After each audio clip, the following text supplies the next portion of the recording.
Good afternoon, everybody. My name is Kenny Myers. This is Vivian Baker. Hi. And our lovely model, Stephanie Owen.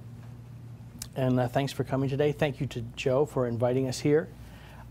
It's an invaluable tool. I hope you all recognize how invaluable it is that a school that has many of its own product lines are bringing in others to show you.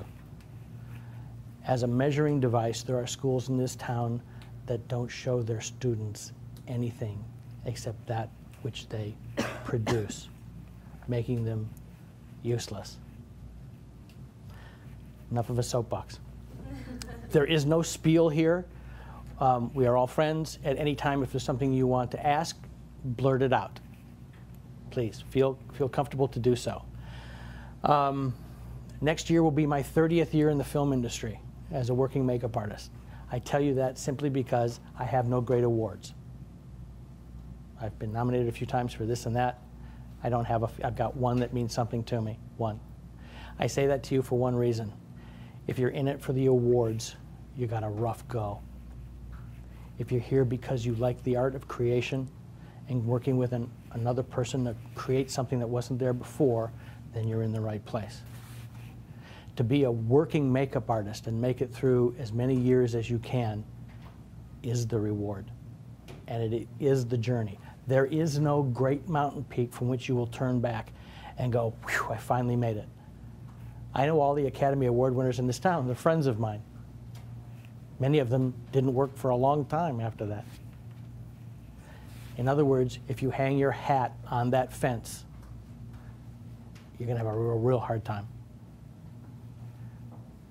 Put that in the perspective with which it's said, in that the emphasis has to be on the work and the journey. Therefore, what we've done here today, have any of you not heard of Skin Illustrator as a product line? Okay. Have you been to any of the trade shows, anything like that? Okay. How about Real Color? You've heard of that? Okay, these are very similar, as well as Temp 2. They're very, very similar.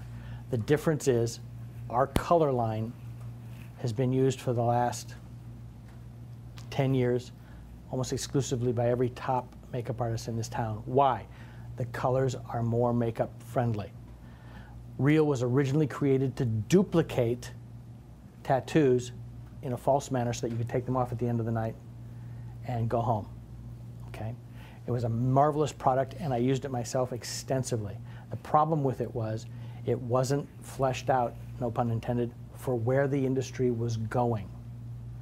When we approached, a number of us approached those companies and said, we need more flesh tones, because when you have a first AD and a director saying, get out from in front of my lens now, but you've got a gaping hole in a face, you haven't got time to mix from primaries to get where you want to go.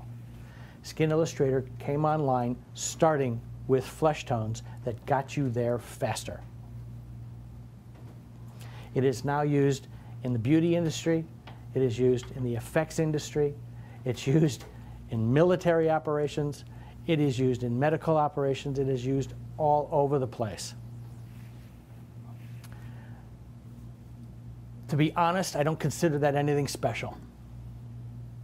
What I wanted to bring to you today, I do consider special, and that is taking Skin Illustrator and using it differently than you may have ever expected it could be. Now, we're going to do a meld today of two things. We're going to do a simple gelatin appliance on a nose so you can see how it's used by effects artists, whether they're painting silicone or gelatin or Bondo transfers or just doing build-ups on a face. Ms. Vivian Baker actually uses it, like so many other people in the beauty industry, to solve problems. So we're going to take that appliance nose and blend it into a beauty makeup using a lot of these products. And then as we go, we'll try to explain to you why we're using them and under what conditions you'd be interested in using them. Any questions? Vivian, anything you'd like to add?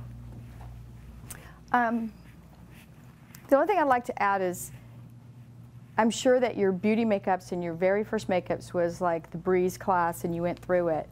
but those are going to be a lot of the makeups that you're going to be doing out there. And the thing is that they have to last, they have to hold up to conditions, they have to hold up to all kinds of lighting and, you know, a tremendous amount of scrutiny. And that's why we're revisiting this, because Illustrator products bring you in a level that most beauty products don't.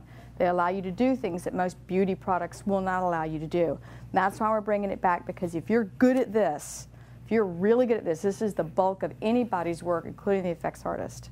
So that's what I have to say. While Vivian's preparing, I asked her to bring several other gelatin noses that she had made so that you'll be able to see a contrast up against the skin at some point, either at the end or any time. I don't care if you'd like to, if you're brave, you're more than welcome to come up here and look at something. We'll hold it up to Stephanie's skin so you can see the eye progression of why choices were made. A lot of people out there will make a gelatin nose and they'll intrinsically color it with whatever they've got, and they'll put it on the actor and assume that they're going to paint it out. I've seen that bite more people in the butt than you'll ever know, and they've done it in front of some of the biggest names in Hollywood. Huge mistake.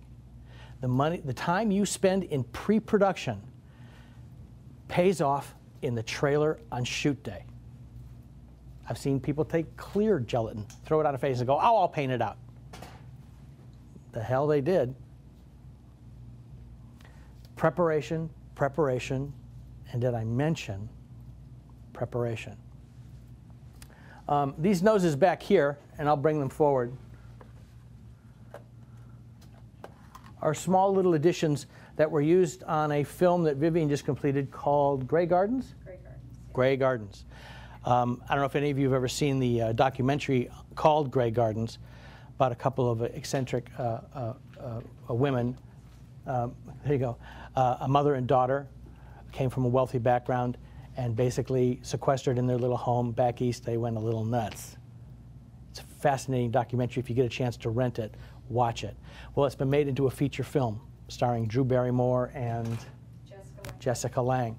And of course, they had to be made to look like Big Edie and Little Edie, which will make sense when you get a chance to see it. It's really worth seeing. Anyhow, here's one appliance, and you can see, I'll try to take it off of this gray background for you. The first coloration, it's a little warm already. Can you see that from where you're sitting, any of you? Okay. Here's another one. Warm to the yellow side. Nothing wrong with it, it's okay. Again, there's lots of times when you could go, oh, that'll do. Remember that statement, it can come back and haunt you. That'll do. This was number 3. A little more color. Also slightly to the gray side. Just enough that it'll bird dog you for the rest of your day. This was the final result, and if you can get up close to see this, you can see that, just like Goldilocks said, this one's just right. Have you done any gelatin work yet, any of you? No. Okay, gelatin, you always want to seal the area that's going to get the glue. It's an incredibly porous material. In years past, I'm sure you may have or may not have heard about horror stories with gelatin being in hot conditions. I've been there. You don't want to be there. However, gelatin has progressed a great deal over the last 15 years or so. And these formulas that you'll find on the internet or in various books are as unique as the individuals that created them. They're a thumbprint. You can throw in the kitchen sink, a little of this, a little of that. The choices you make, and the choices you make as you experiment with your own formula, can slow it down so that there is no melting at all, even in a hot room. Even to this day, some producers will go, ooh, gelatin, no, don't do that to me. And you go, that's okay, I'll make a silicone one. And you throw in gelatin anyway, and they have no idea. The problem with producers is they really know nothing about what you do. Most of them know nothing about what you do. And you have to educate them as you go as to why you make the choices you do. Most people make the choices of silicone because it stands up all day really well. More so a Bondo appliance, which is basically solid adhesive. The back of the appliance has been sealed and coated with Beta Bond, and the nose has been coated with Beta Bond. Her nose, Stephanie's nose, has been coated with Beta Bond, and the two have been brought together. pretty much standard operating procedure for any appliance, no matter what it's made out of. As you move into silicones or foam latex, sometimes you'll glue both halves, powder them, bring them together, peel them back and run a solvent through there and bond that way. It's called a contact bond.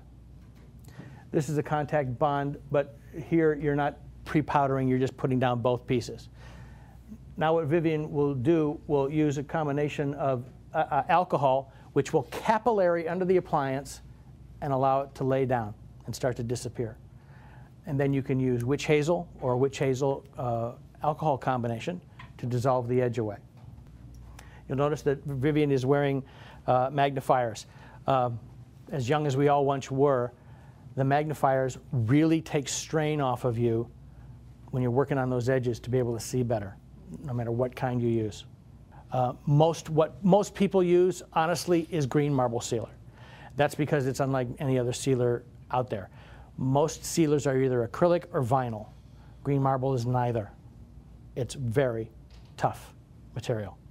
So when people are in hot, sweaty situations, they quite often will seal with whatever's appropriate. If you're going into an ocean scene, and it happens all the time, then you want the toughest sealer you can get your hands on to hold up to ocean action and salt water and pH and the like. Well, while Vivian's working that, I'll tell you where we're headed.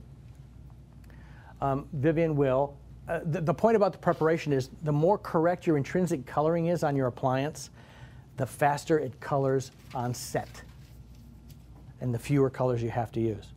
That equals speed. That makes your employer happy, your ADs, your director, your producers. Speed, speed, speed, speed, speed.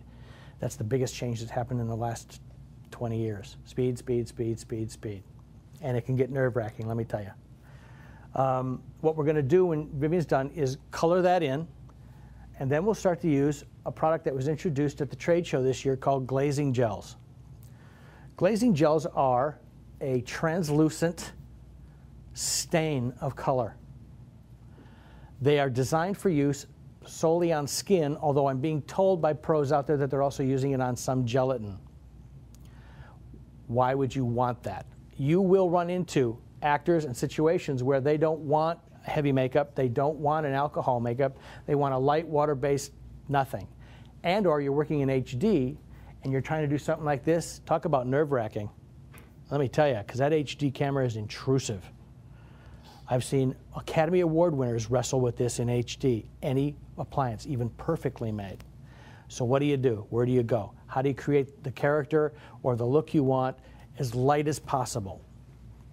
That's why we came up with glazing gels, originally designed for doing close-up bruising, sunburning, maybe a little tan fill in here and there. Vivian's actually taken that field a lot wider. She's been using it for contouring around eyes, contouring under cheeks, doing sickness looks around the eyes, and even using it on lips. But because it's not a pigment, because it's a dye, you can stand right in front of her and not see a pigment trail. No matter how thin you make that lipstick, you're going to see something. And worse, it's going to wear off. That said, we took that cue and took several of the glazing gel formulas and altered them and turned them into lip glazes, which will be out probably in January or so, we hope, of next year. What's nice about them is they're extremely lightweight, as the gels are. There's no sense that you're wearing anything. And it's already being used on shows all over the States and out of the States. That means a great deal if you're the actor or actress wearing it. It holds up under heat, holds up under sweat, holds up a great deal. There is no be-all and end-all in any makeup line on this planet. Anybody that says so, I'll wrestle to the ground. This is what makes it hard for all of you. You have to be up on everything, all the time. You have to be searching, looking, and trying. That's one of the reasons why the trade show is so valuable. You get to see a wide variety of new products there all the time and watch people use them, ask them questions, jump up and look at it up close. Same thing goes here. At any time you want to come up and look at something, come on, you're welcome. The other thing about the gels is that there's no weight. Weight meaning, like on a lip, if you need to do a natural lip, like the girl's getting out of bed and clearly you need to do something to her, but the weight of a lipstick is going to give you the sense on camera, and as intimate as the camera can be, you'll feel it. And so sometimes you're really limited to what you can do, and the gels allow there to be no weight in this. Okay. I'm going to give you a side note that you didn't sign up for today, but it always bears repeating. Remember that as a makeup artist in a trailer, you're responsible for safety. As a department head, you're responsible for your entire department's safety. That means what you use on an actor, what you use in the trailer, you are legally responsible for. Did you know that? Okay, you won't find that out till you go through your safety training for each and every film. At the corporate level, you'll be taken away as a department head and given the rundown on sexual harassment and safety. That means that you're responsible for flammables being in a flammable-proof can. It means you're responsible for the products that you use on those actors.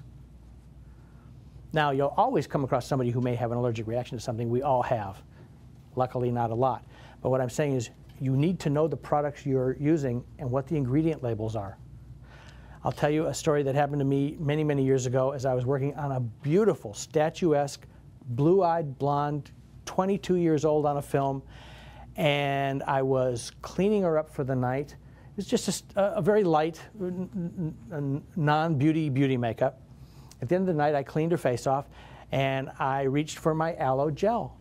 I said, honey, any problems with aloe? She said, no. So I put a little aloe on her. It was very dry outside that time of year. And as I turned into the mirror and I was cleaning up and letting that soak in, I looked in the mirror, and I saw what can only be described as my career sinking away. I watched her skull appear through the skin on her face in a blood tone that could best be described as beets. This was a light-skinned blonde. And I looked and I went, it's late. And I turned around and there it was. And she looked at me and she went, I forgot to tell you, I'm allergic to citrus. Citrus is often used as a preservative in aloe. Just a little bit. That's a surprise that you would only know if you were kind of familiar with your labels. So it does pay to say to somebody at the top of a show, are you allergic to anything? And I keep a record of it now, as should you. Then there are other things that you're responsible for to you. And I say that because of this. I don't normally hobble around on a cane. But we spend so many hours on our feet that we can have maladies that will affect us over a number of years. One of them is mid-back for every one of you. Mid-back from doing this. It's nothing for a day or a week or a month, but maybe 10 years, 20 years, or 30 years, you will pay the piper. So, you need to keep your back straight and strong. Whenever possible, ask for when you're using hydraulic chairs, ask for chairs with makeup risers on them. It's about an 8-inch bolt-on that goes between the chair and the hydraulic ram, which will lift the actor closer into your safety zone, which will keep your back from bending like this. It also comes from calling the amount of materials we do. It has not gotten less over the years, it has gotten more. Airbrushes, more lines you have to carry because you have to have them with you. Many times an actor will not tell you till they get in the chair, oh, I don't want that, I want this. You better have it with you. The next thing that hit me about a few months ago was something called spontaneous osteonecrosis, fancy word for bone death. Lack of blood supply to the bone from constantly standing on what could have been a minor injury 6 months ago. Now the body starts reacting very slowly. You start noticing a crook there, and you kind of go, what the hell is that? It's becoming very common, and it's from years of standing and standing and standing and standing. It doesn't mean you run for your chair because your department head's liable to kill you every time they see you sit down, but you've got to be aware of this stuff. You got to keep your bodies as strong as you can. Watch out for your health as well. End of soapbox. Yes, ma'am. When she came in there with the Q-tip, were you blending the edge with the alcohol and witch hazel? I was blending it with witch hazel. Why don't you come on up and see the Little bit of blend? You witch can't hazel. possibly see it from there. The nose is a little light, there's a little extra red into it. I don't want it too dark or too close to the skin tone because I can't manipulate it from that point. The nose was not built for her either. Remember that. The nose was built for someone else. Actually, the nose isn't anything like As in the color or the shape? The shape. shape. How do they put that texture in it? It's part of the sculpting part of the process. sculpture. Are any of you part of the effects class yet? Not yet? How many of you are planning on going on to the effects? Couple? Okay. 2, 3, 4, go. Okay. There'll be something here for all of you. We have the Skin Illustrator palettes and liquids. The liquids are quite often mostly used for what I call spattering. You'll take the liquid and you'll thin it so it's just a light color, and by over spattering colors into a base tone, you start to build in the life. Same way you would do it now with stipple sponges. Well, now you do it close up with an airbrush. I don't care if you do it with a toothbrush. I don't care if you put it on your finger and flick it. What you're trying to do is get serendipitous sized little teeny translucent blotches onto the appliance to make it blend in with skin. You quite often can come in afterwards if you think you've gotten too much and lift a little off, put a little base over top of it, any number of things, which we'll get into here. Yes? Okay. One of the things that I wanted to show you for this class, you get those tan lines, and someone always has it, and generally what happens, the actress changes in the middle of the day, and you're like, oh, we didn't see that. They didn't bring her in for touch-ups, and all of a sudden you have a tan line that you're not supposed to, you don't want to see. As you hopefully have experienced with already, conventional makeup is very tricky to do that. The next thing you have to do is completely cover their whole body to get it covered up. And then again, we're talking a weight issue, and then the makeup gets a lot more, and then everything needs to be too much. And that's not the way for film usually. They want a natural feel to everything because of the intimacy in the movie. So what these gels have allowed us to do is to begin to tone these colors, and you can't even tell when you look at the skin that it's on there. There's no buildup. Now, the bad news is Stephanie last night came through. We asked her to get these tan lines on, and she has a white neck normally, and the tan lines are barely showing. I go, let's make a little more pop. So she went to the tanning booth, saw she covered her head, but her neck was still showing. So up until this morning, we had a really white neck, which is a really good part of the demonstration. But you always know that too. You know how white the neck is?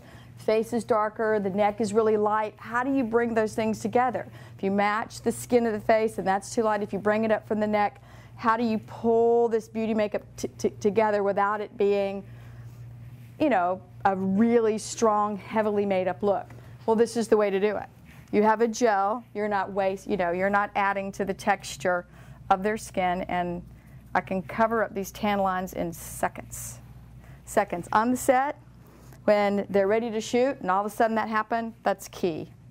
Vivian's obviously using a blush brush as a stipple technique. Made up of lots of little dots. It's a great way to fool the eye and camera. Same way you might use an orange stipple sponge or take a white sponge and tear it up to create texture, whether you're working with packs, whether you're working with rubber mask greases or lining colors or a tattoo. Those techniques work across the board. You'd often do the same thing even with a straight base if you wanted to break up an area but didn't want to call a lot of attention to it. You'd come in with a stipple technique.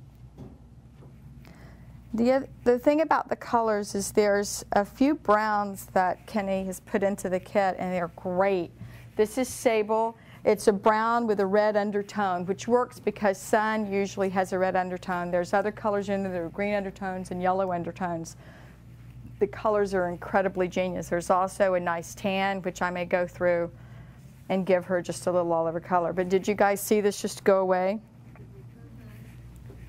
What if the skin is more clear with not so many freckles? It's very clean. But Even better. Yeah, yeah. You just stipple it the same way? Yeah, you can. Actually, you can do a little bit more of a... a wiping action with it. Again, your artistic nature will tailor the texture that you have to match into. That happens almost automatically. Yes, you're right. Because of the staccato of her shoulders, we would do more of this. If you had, well, I've done shows where I've had to put appliances on, a 14-year-old. Please, that's the last thing you want to deal with. That's the first thing we had to deal with. Blending in a fat appliance into 14-year-old skin. It's the toughest thing there is. So you adjust your hand technique so that it becomes smoother where you want it smoother. Vivian just finished a picture with Hilary Swank where she had to be shifted to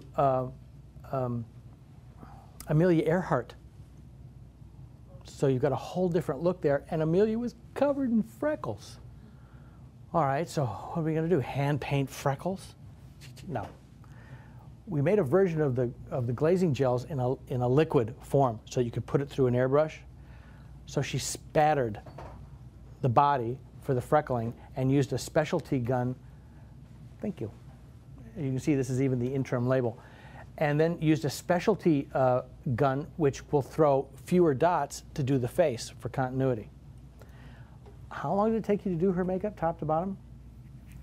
If there was nothing special going on, I could do her in 20, 30 minutes.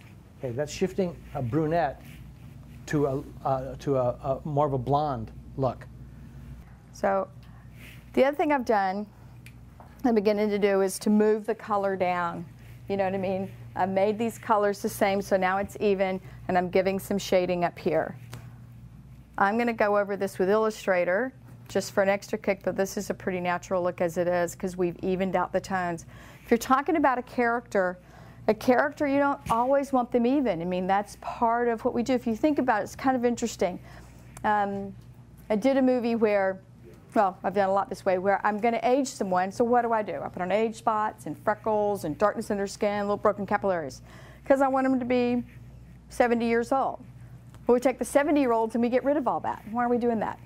You know what I mean? Sometimes you don't want to do that. You have to think about the film as a whole unit. So if you have, where you want to slot those ages in there.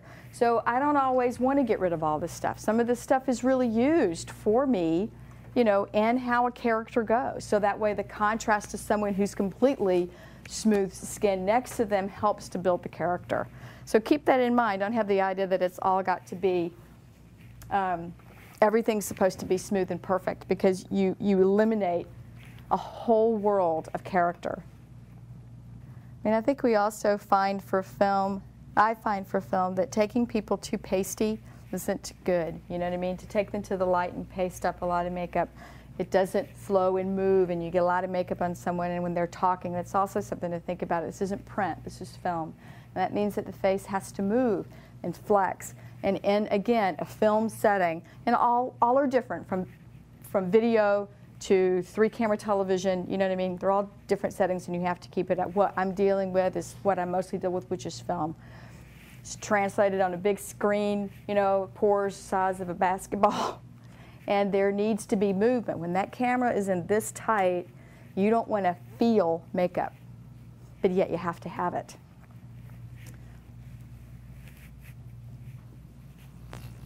So can you guys begin to see what's happening? There's some sculpting coming in. So you did a clear one, and I did, because I'm diluting this. I don't always do that. It depends on what, but what I'm going to do now is to give a little more bump all over in her color, because she's pretty heavy here. At the moment, there's about 17 colors, but there's also a clear in there. So if a color's got too much punch, you can thin it back.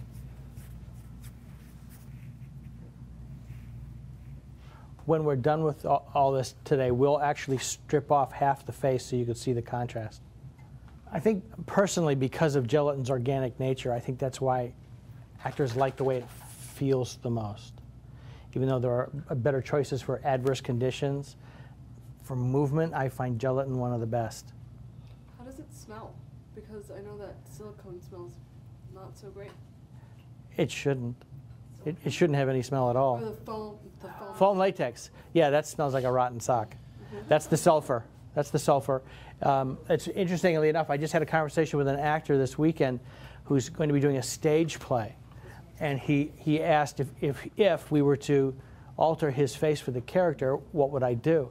And I said, well, for stage, once you're out there, you're out there. You've got no makeup artist backstage to touch you up or help you out. It's just you. You've got a hairdresser putting on a wig piece, but you're putting on your own nose. I'd go with foam. Why? Foam is really absorbent. And they're also going to be flying him. He's going to be doing a lot of physical things. I said, that's the way I would go. He said, the stinky stuff? I went, yes, the stinky stuff. But overall, you have to know the difference between all these so you can make the right choice for the conditions you're going to be in and for the character you're trying to create. Foam latex is the worst for translucency and looking like real life. It's the hardest to paint. It's what we all cut our teeth on. Multiple layers of color to make it look alive. That was considered the gold standard, taking a piece of white rubber and making it look like it was breathing. Tough to do across any ethnic spectrum. And you're expected to be able to do it across any spectrum. That's why when the translucent materials started appearing, the gelatins, the silicones, the bondos, people flocked to them because of speed. With less work on set, you get a gorgeous look. Camera loves it. It absorbs light properly because it's translucent. So the other thing that I'm doing is I am splattering this, a little bit of Illustrator in its liquid form, which is just the alcohol-based liquid form. So I have a gel underneath, which isn't going to rub off. Now I'm splattering. Because her skin texture is broken, if I begin to do it too perfect, then I'm going to have, you know, I'm going to change what I want. Yeah, it's too much coverage, so I'm splattering it up. And the good thing about this, again, you have a bedroom scene or you have clothes on, the stuff isn't going to come off. It's not, again, nowadays producers and directors are not particularly helpful to you. You could be doing, you know, a Breakfast at Tiffany's scene, and within 2 hours you're doing a bedroom scene, and you've got to have this stuff ready to go. They're not going to give you 2 hours to do a body makeup that looks natural. They expect it to be done. So you start your morning this way, get it done, and maybe you'll have a minor touch-up by the time you shoot it. You've got to think like that. You have to think like scheduling. And I'll tell you what, the actresses love you, actors love you if you're not on them all day long fixing their makeup. I added a little bit of a lighter color in here, toning it ever so slightly. I can't even begin to explain to you that you've heard this term from me before, the genius of the Illustrator colors. It's very much a standard amongst makeup artists. If I have to go cover for another artist, if I'm doing someone, then these are terms that we use. Well, what color are you putting on them? And it's, you know, it's a Skin Illustrator Natural 1, maybe a little bit of rice paper in it. I mean, you begin to know these terms, and it's an industry standard to know exactly what you're doing. Up till now, folks for refilling their palettes have just used the standard liquids, which are really thinned for airbrush. It's what we used to do in the old days, back when there was only real. We used to sit there with the liquids, shake them up, put them in the cells, and stand there for hours with a hairdryer and dry them down. But starting next year, we will actually make a 1/4 ounce or half ounce liquid concentrate, so that you'll cut that time by 2/3 to refill your palettes by individual colors. Quite often, when you work with other artists that use a great deal of Illustrator, their effects palette is usually a wreck. The blood tone is gone, the black is gone, certain colors are just gone because they've used them so much on a particular show. People will, again, often say to me, well, which colors used the most? You can't answer that. What show are you doing? We are also working on a smaller, kind of get your feet wet student palette, which we're hoping to have by the trade show next year. A smaller version, kind of calling them pocket palettes. I had made some about 5 or 10 years ago, was never happy with the packaging, so I never went forward with it, but we've been getting a lot of requests from the schools to have a smaller, cheaper version so that you guys can kind of play with it and get an idea how it works without going to the expense of a full palette. So a lot of people were up here asking about this Illustrator was airbrushed on. Then I began to work on the nose, and I colored it, and I colored it with the complexion palette. My personal favorite palette is the complexion. It's a series of reds, and I couldn't do a prosthetic without this. I wouldn't want to do a prosthetic without this. Of course, there's other stuff, but these reds are amazing. They have every tone, and as you see, all I've done is tone it with a little bit of red. As I began to build this color up, I just toned it a little bit. There's no base on her yet. I will use a conventional base. One thing I was going to mention to you about the genius of this before I go on is these toners here. I showed someone who didn't understand, and it took me quite a while. I took this particular tone, Bamboo, the lightest one, and I mixed it with each one of these, and then I lined it across my arm, and I took each color, and once you see what those do, all of these toning colors, coral blue, amazing. Doesn't look like much in here, but it will do everything for you. This color is genius. If you take each one of these tones and you mix it with each one of these toners, you will have a full color scheme for African American skin, none other. Indian skin, you can get everything with this. Skin Illustrator got started because the other companies weren't paying attention to what was happening. Those of us young upstarts that were around at the time found ourselves using, I'll give you a little bit of history, tattoo colors because they solved a horrendous problem. Any of you that have done any kind of work with rubber mask grease, which was the industry standard and the gold standard at that, because it would float on top of latex and wouldn't attack it. It was a castor oil-based pigmented base, and it was the bee's knees for the longest time. Okay? Excellent. The problem is, inside of 30 minutes, your color was starting to shift. So you had a couple choices. You would either use an adhesive to seal your appliance, but you better take it out onto the skin too, or you spent your day in front of your actor like this, and they could see you coming, and you could watch them cringe as you went all day long. So what happened was, the first tattoo palette came out, again, designed to recreate tattoos, but it had one color in it, can't remember the name of it at the moment, forgive me, Fred, that was like a light, kind of a yellowy flesh tone. And if you mixed from the primaries, you could kind of get a rudimentary flesh tone. Well, what the tattoo did, because it's a film forming agent, is it would bond to the rubber mask grease and attach itself to the face in whatever dilution you decided to use it, whether it was a stipple or a heavier color, and it didn't move all day. It didn't absorb into the appliance, it didn't absorb into the rubber mask grease, and it didn't absorb into the skin. Because what happens, if you look at old movies, monster movies, or disguise movies from the 70s and 80s, you'll start to see the stuff stand out. Why? Because nobody ever rebalanced it as the skin or the appliance started absorbing the materials. Tattoo color solved that. Whatever you put on at 6 o'clock in the morning, or in some cases 12 midnight, was there at 12 midnight the next night. And it looked the same to camera.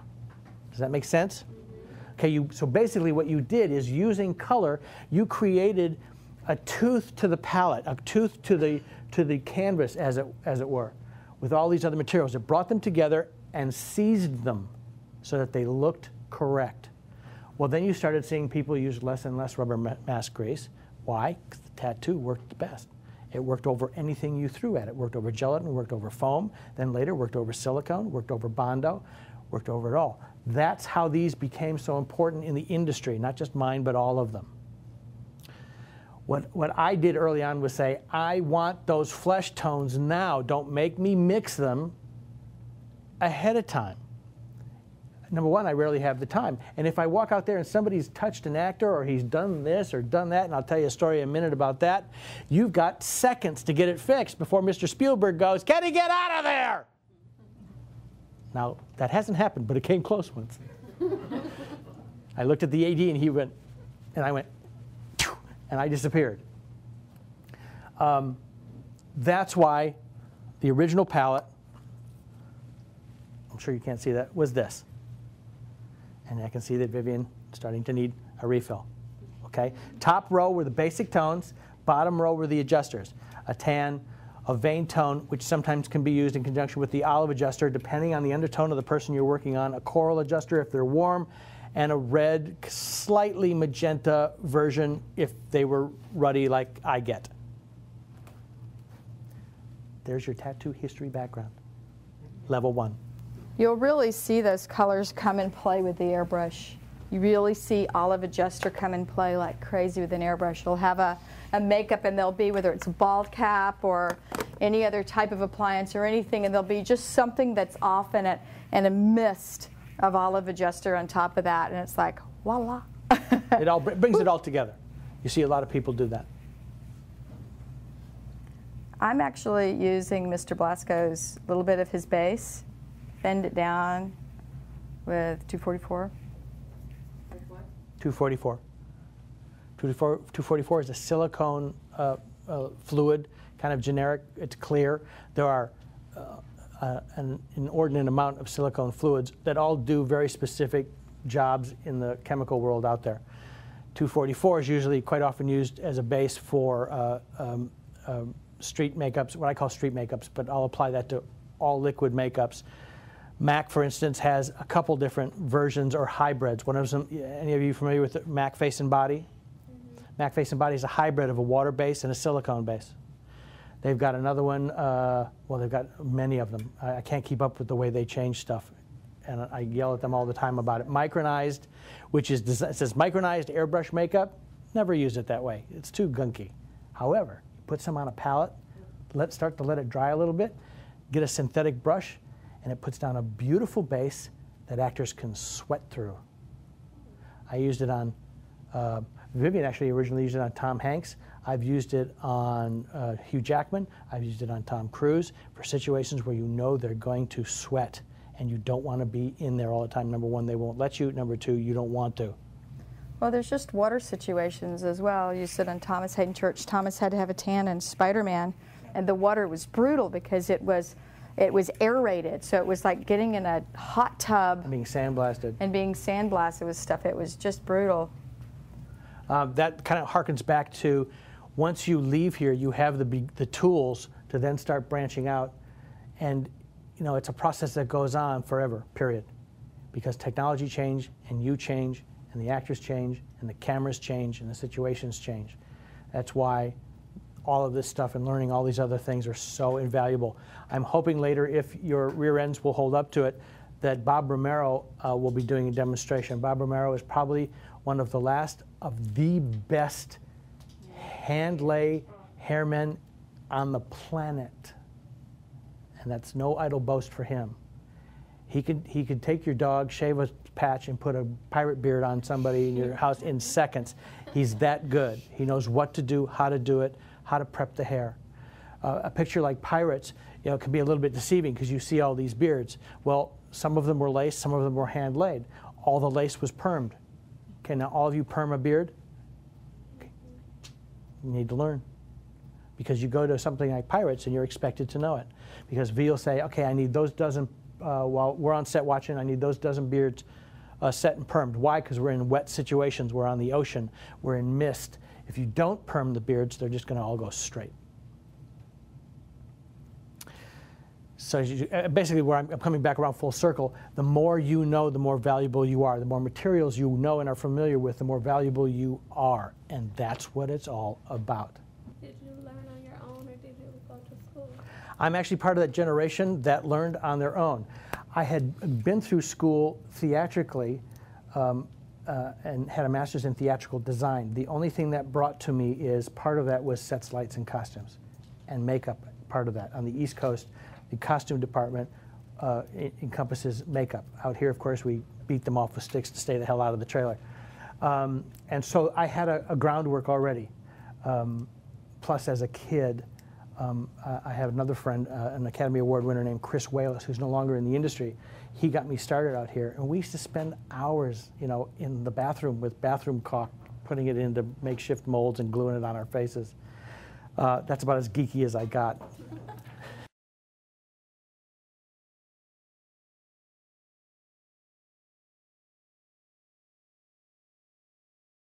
Actually, we were going to talk about using Skin Illustrator Yes. for covering up a blemish.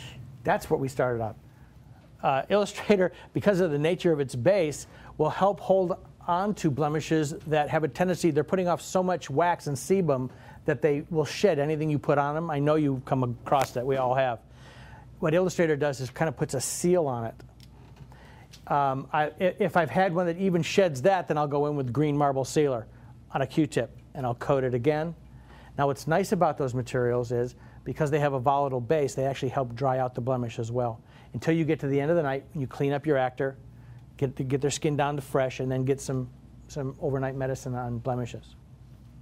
But at least it will not be irritating, and it will not make the problem worse, as a lot of wax and oil-based products can. Yes, they'll cover it up for a time. They're also contributing to the problem. Right. Many times after you've done it, the blemish will be healed. The next day, it'll get better through the day as opposed to worse. And if you have one of those actors or actresses who likes to pick their own face and they're weepy, the only thing, new skin won't stop it. Won't stop it at all.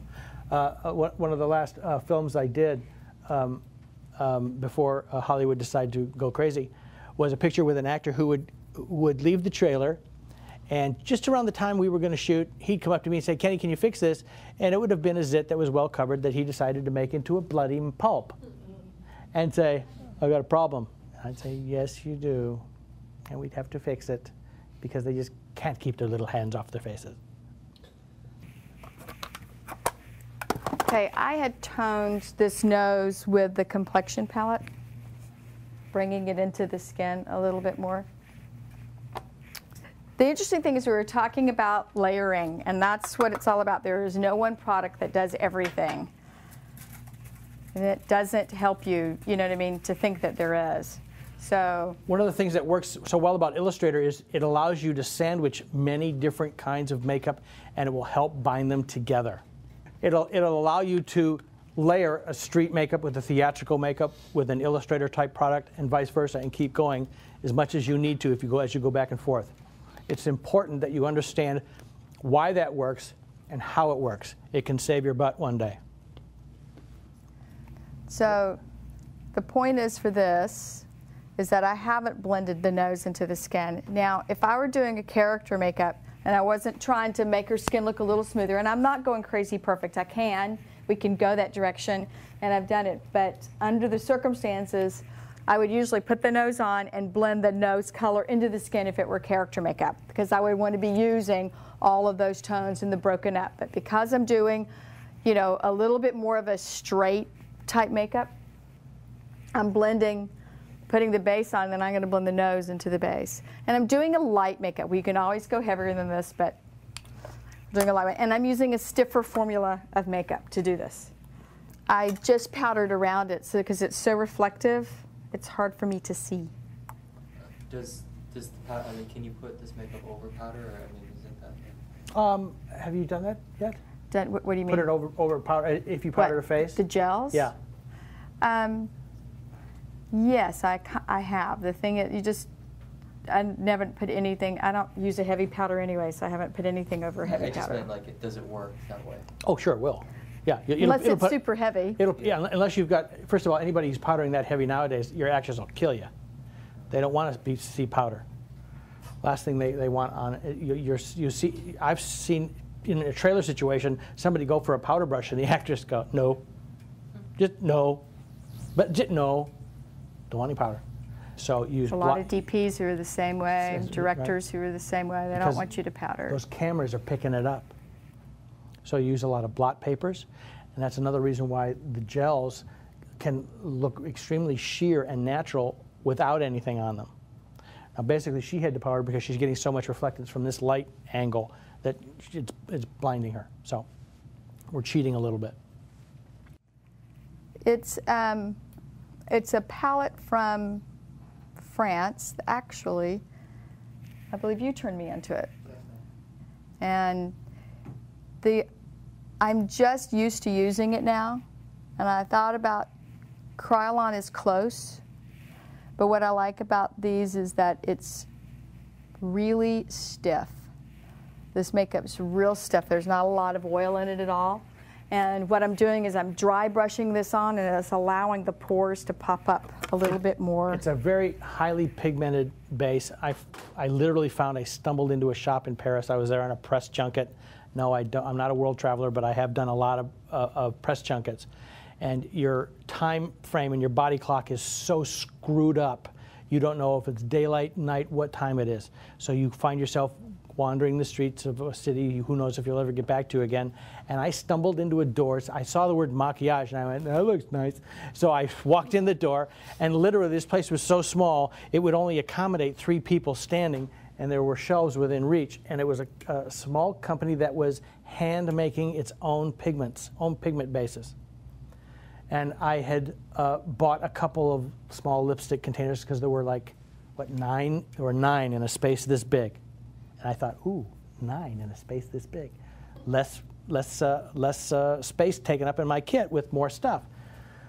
Well, about a year and a half later, just by happenstance, I was on another press junket. I went back to this place, and I got everything I could carry and stuff in my suitcase, because you never know when you need a particular makeup to solve a certain problem. And Vivian had played with it, and in this particular instance, a high pigment with very little vehicle is your friend, because you can sit there and just stipple in an area, use your finger, and blend something out. Because there's a high pigment and low vehicle, you don't have a lot of oil on the face, again, because then you're just creating a cycle. Gelatin doesn't like traditional makeup. You start to put a lot of traditional makeup on gelatin, and you're going to mess it up. Gelatin loves Illustrator. It's its favorite thing. But when you're doing a beauty makeup and you have base on and you don't mind seeing that base, you got to put base on the gelatin to make it cohesive. So we don't want to put a lot of base on it, because then you lose the effect of gelatin. So it's about layering. It's about building it up. So, you know, we put on a layer of Illustrator, now put a little layer of base on, and after I'm done, we'll see if I can use a little gels, which I've done effectively in this, a little gel to help into the toning process of it. So, because all of those things do different stuff. If you keep layering the same thing on top of it, you know, it's not as effective. Skin Illustrators is www.skinillustrator.com. I tell you, it's really there as a pointer to Premier Products, which is www.ppi.cc. I personally don't sell any of this on the site.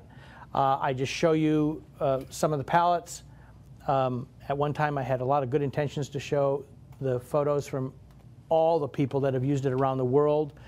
In an attempt to organize that, I gave up, frankly, because it was just out of hand. I couldn't pay attention to it. It got too big. So my site basically will show you some of the palettes and some of the liquids and that kind of stuff, green marble, blue marble, and will point you towards Premier Products as a place where you can purchase it online. That in turn will point you towards Friends and Nigel's and Cinema Secrets and any other place that will handle it. For eyebrows, we took the grunge palette and put it into, this is again brand new, put it into a more manageable thing for your kit when you need eyebrows that won't move. It's basically the top colors of the grunge palette. It's so new, that's the first one. It doesn't even have a label. But people have been using it this way for so long, I thought, well, that's kind of lame to have to buy an expensive palette just to do eyebrows. So we'll be coming out with those early next year again. The difference that makeup has now is all about texture. Film sees texture. Texture is everything. And that's what these gels do, is they bring you into a place to be able to do makeups where the texture is so translucent that you don't feel like they have anything on. And that's what is genius about them. So if I had a director here, he wouldn't be able to see that there's anything on her. I mean, you guys can see the difference. It's pretty dramatic. And that's just a little bit of a gel. So you're talking a guy where you need to do stuff, or a female that you want a bed scene. And the other thing, even if you did want to go with shadow on top of this, you're talking weight. Let's talk a woman who's not 25 years old. Let's get into those actresses that are well up into their years, and you start putting a lot of heavy eye makeup on them, and you make them look older, and they're not going to like it. And they're the ones who'll get out of your chair and leave. They will get out of your chair, they'll go to the trailer, they'll do their own makeup, they'll go to the director, they'll say, I'm not going to let them do my makeup. Because they know that too much texture, too much weight of heavy makeup on your eyes, on your lips, on your skin is going to make them look older. Their face doesn't move as well because their skin sags more. This is genius for that. Actually did an actress in her 50s yesterday, and I used the gels. I hadn't done her makeup in a while. We've been friends for probably 20 years. I haven't done her makeup in a while, and she was blown away for the same reason, because I got a lot of power with changing her eyes, giving her that drama, and she still looked natural, and there wasn't the weight. Her eyes weren't closing from the weight of makeup. So, and the other thing you can do with these is you can really layer them. You can put a layer on and then put another layer on. So, actually, just for fun, this is a different one of the browns. It doesn't have the red in it. Now, are you mixing that with the clear also? I'm just mixing it a little clear because I'm going to show you a little lighter application of it. Quite often you're having to contour guys as well. You go in with anything heavy and they're going to take one look in the mirror and go, garçon. This stops that. It becomes a shadow. Also, we're finding that people are using Illustrator, especially the grunge palette, on guys as a mascara to tip the lashes. Because once you do it, you don't have to touch it again for the rest of the day. There's no flaking, that kind of stuff. And you don't see the buildup. And you see no buildup. Our activator is a mix, a 70-30 mix of what they call SD40, which is a perfume-grade alcohol. I can't sell it straight as is because the FDA won't let us. We have to petition them every year to try to let us up the percentage because it's too close to a distillable, drinkable alcohol. No, vodkas will not work to activate. A lot of people used to tell me they could do it, and I said, no, you can't. I know, I've made it. However, so the SD40, the reason that I like our activator is because you can get it under an actor's nose and it won't drive them crazy. Yes, you can use 99%. The minute you get too close to an actor's nose with it, they're going to go bananas. Subsequently, I never use 99%. I only use activator. It just shows you the difference between, well, I did the Grinch. I did Molly Shannon, who played Mama Who, Betty Lou's mom. Okay. The first time I went to start to color her nose and I went to use some Illustrator, somebody had put 99% in a spray bottle on my station. I didn't look at it. I sprayed it out, hit my brush, went in, and I got about that close to her, and she went, oh, what's that? And I went, it was just alcohol. And I smelled it and went, because the problem, and this is also another safety issue for you, you get into these trailers with 5 or 6 people and you're airbrushing and spattering and painting and stuff, and you've got some alcohol stuff out, you can't smell it anymore. After 20 minutes, you can't smell it anymore. Somebody will walk in and go, whoo, what is that? So that's why there have to be fans in the windows. Safety, safety, safety. You've got fans in the windows and you crack another window, you're not going to have any problems. But I see a lot of people be very ignorant because they're so focused on one thing, they forget about the safety of the people in the trailer.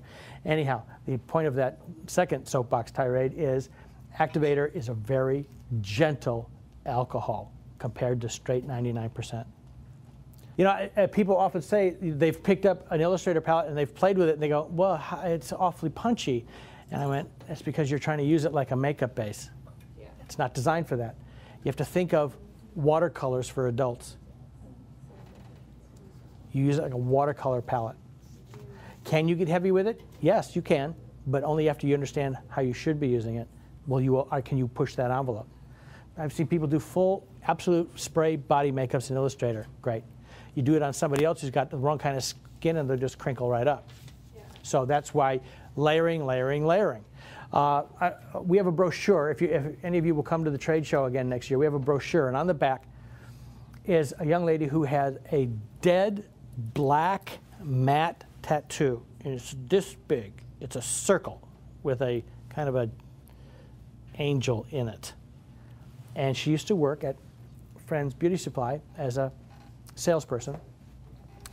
And she had volunteered back when we were going to do our first brochure, and I was going to show a tattoo cover. And I said, what's better than you have this extremely dark hair, light-skinned person with a black tattoo center of the back, right between the shoulder blades. And I said, well, why don't you come on up to my shop and I'll just do a test run. And I'll see what colors I'm going to use and blah, blah, blah, blah, blah.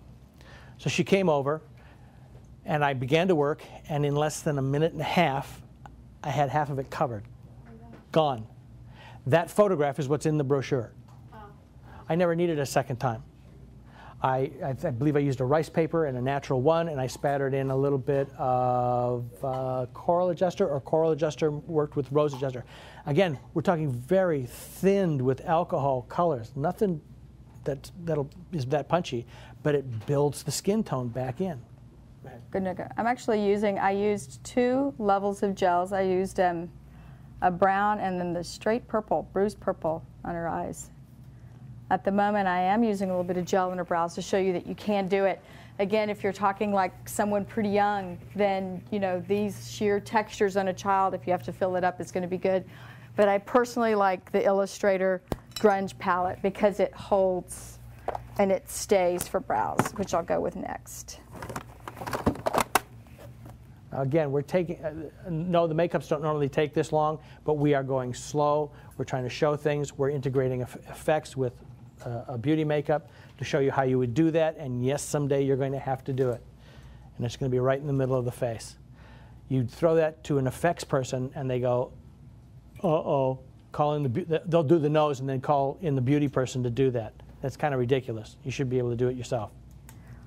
Well, the other thing that I found, one of the reasons I wanted to do this class was, as a department head, if you're working for me and someone has a pimple and the actress comes in and I see it and their struggle, I'll tell you, covered up with Illustrator. And I've run across a lot of people who don't know how to do it. And so we end up with a weepy thing and I have to go do the makeup. I don't want to go do the makeup. You need to know how to do it. Or if I recently had a show where I had an actress whose lips, she had to be in red lipstick, it was period. And her lips would just bleed. She had all the lines and they would just bleed on up. And she was one of the leads in the movie. And we needed to stop that from happening, and the artist did not know how to work with Illustrator. If we had Illustrator, we could have, which I've done it before, you paint that line in with Illustrator and it's not going to bleed. You can color the whole lip in with Illustrator and it's not going to bleed. And I know for a fact that they're struggling in post with it. Directors talked to me a number of times about it. But the artist who was doing her, it was a personal, didn't know how to work the material. And this isn't the kind of thing that you wait until the minute that you're standing in front of, a very high-end actress and you try to figure it out. You don't try to figure it out on someone like that. You need to figure it out on other people. It's can do so many things, yet there's a texture, a feel that you get for it. You have to know how, if it's too thick or too thin, you get to feel that part. Know how to use it. Does that make sense to everybody? Mm-hmm. So if you come to work for me, you need to already know. I mean, if I tell you, go back and just put a little bit of DT blush on them. Those are the kinds of instructions that your department head gives you. And they're very common, because there's not a DT blush anywhere else in any other palette except for the original. Please forgive this, because it's going to appear as a boast. I don't mean it to. It surprises me as much as anybody. But I don't think I've been in a trailer in the last 8 years where you won't find Illustrator. I would say we're in 6 out of 10 kits, period. I'm trying to be polite so my wife doesn't kick my ass. I did a picture, I can't remember when I did it. It's not out yet. It's with, yes, who was the lead? Sandra? Sandra Bullock. Lovely, lovely lady. Makeup artist is Pam Westmore. And we got about 3/4 of the way through the show. And I would use Illustrator here and there. It wasn't a big necessity on the show. I always keep them with you because you never know what you're going to have to do. I think I did a little dirt with it, not a lot. It called for different things. And we got to a point where the characters had to get a little roughed up. They needed some scratches and stuff. And my guy, of course, didn't have any because he wouldn't have any, which is a clue to the actor. But she did, and to my surprise, Pam came down one day and said, I hear you have some new palettes. I said, well, I've got a grunge palette and a necromania palette. It's got some colors in it which are good for different things, sickness or death, whatever comes first.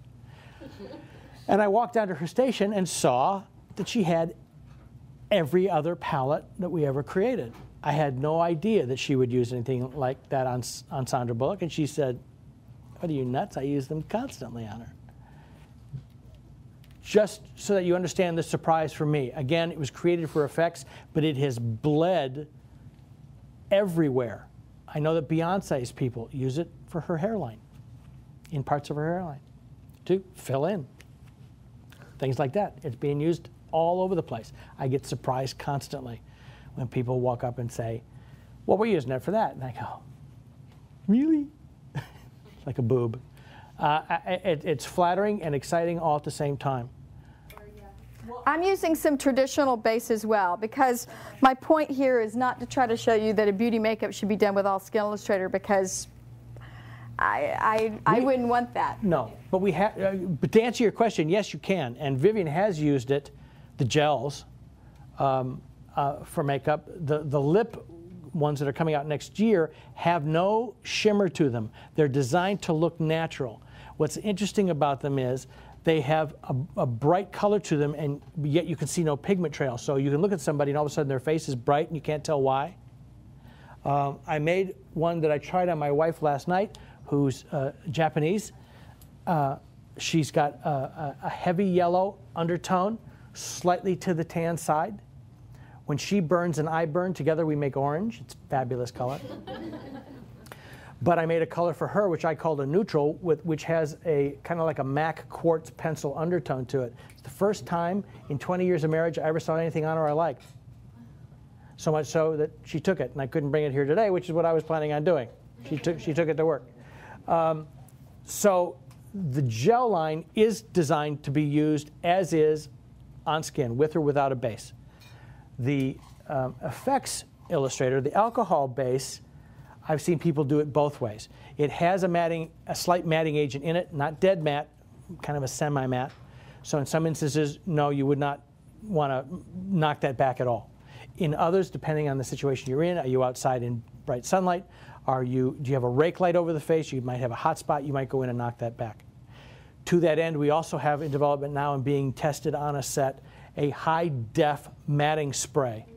I've got a really close friend doing high-def show called 10 Items or Less, and he's got several bald actors, and they're outdoors in direct sunlight, okay?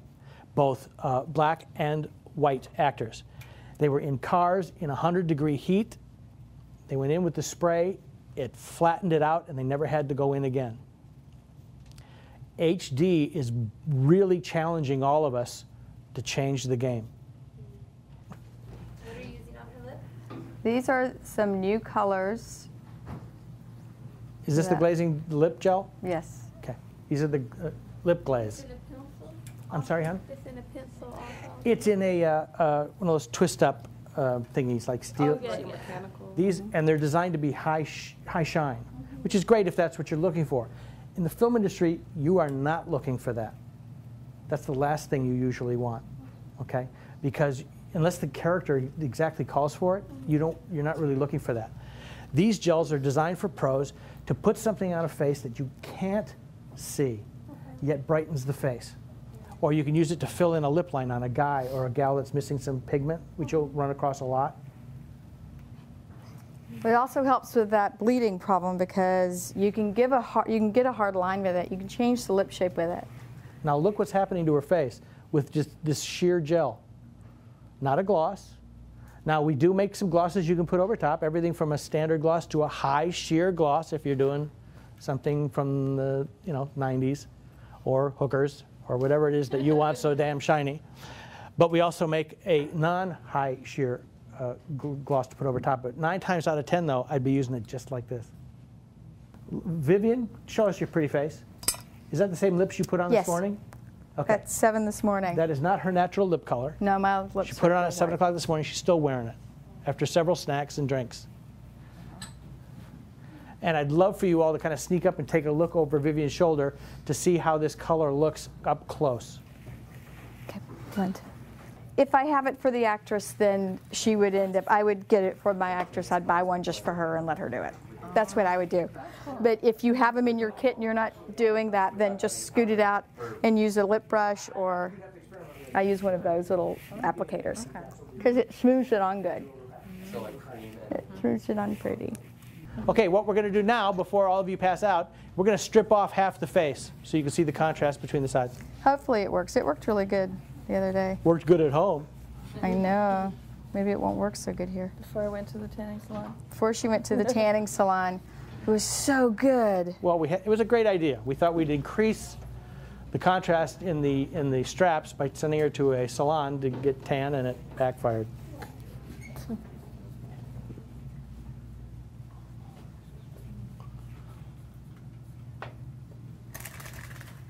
Actually, the face is a little pale. I think when we got the color, our colors that we had done were too much, so Remember- I would adjust this. It's too pale to the neck. Remember, the idea here is not for you to throw away your sponge and throw out all your makeup and say, this is the be-all and end-all.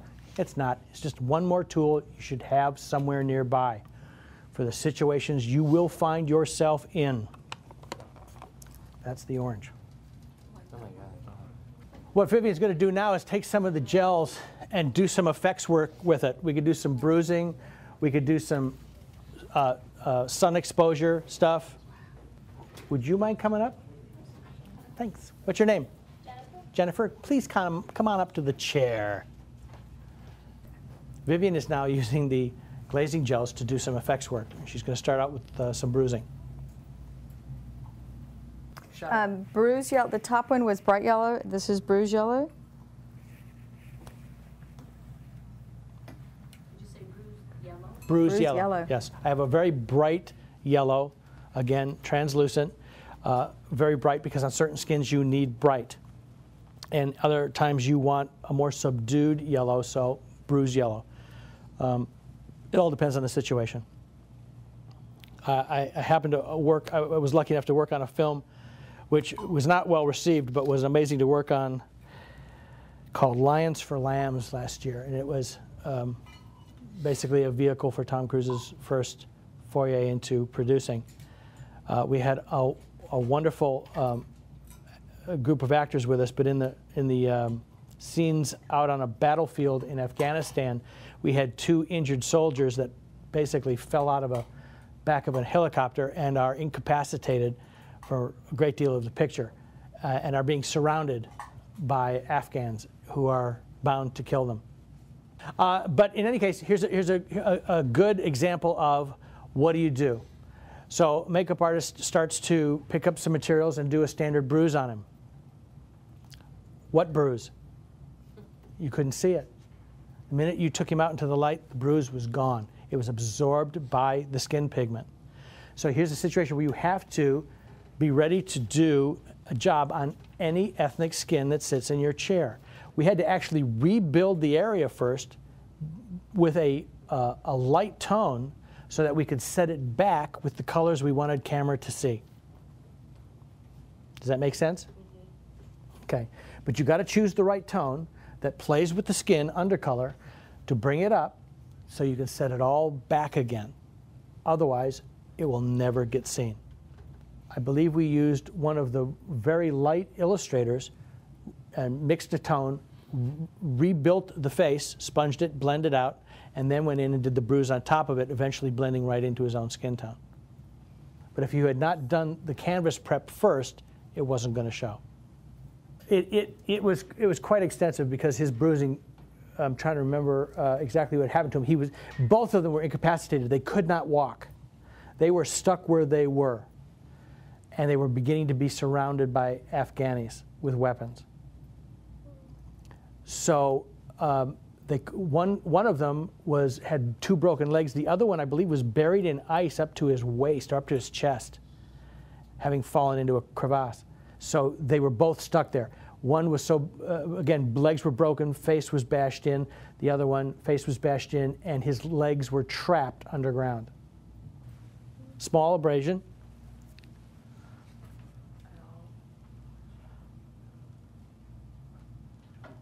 Now, with this system, we provide something we call remover, which can be used to take this off at the end of the night, because for the most part, I doubt it'll go anywhere.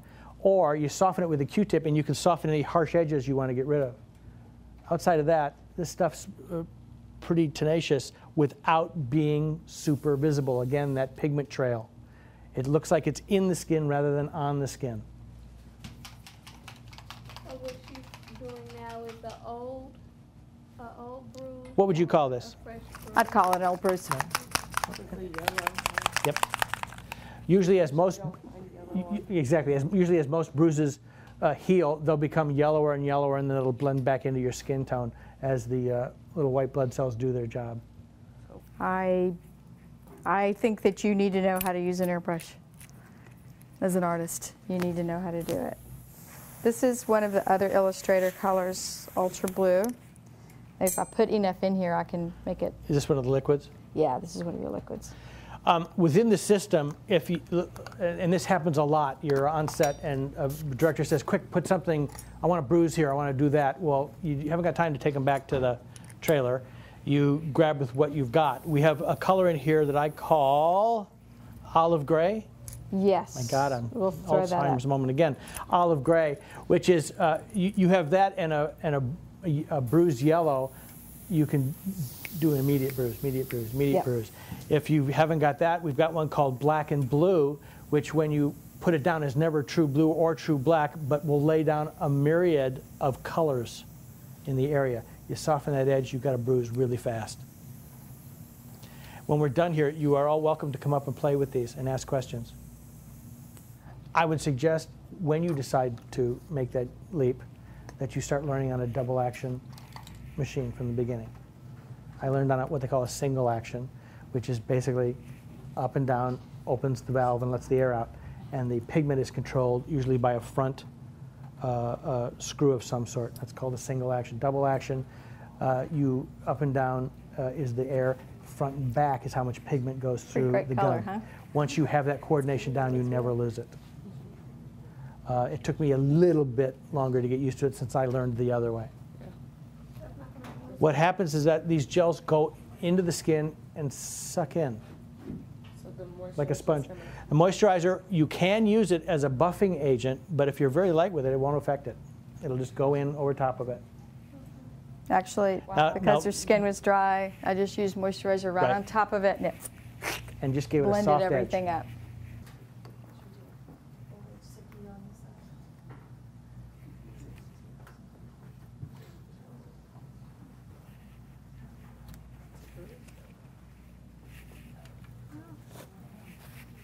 Those little body bruises, you know, where you got to do like, because usually you have a bunch of them to do and they have to go fast.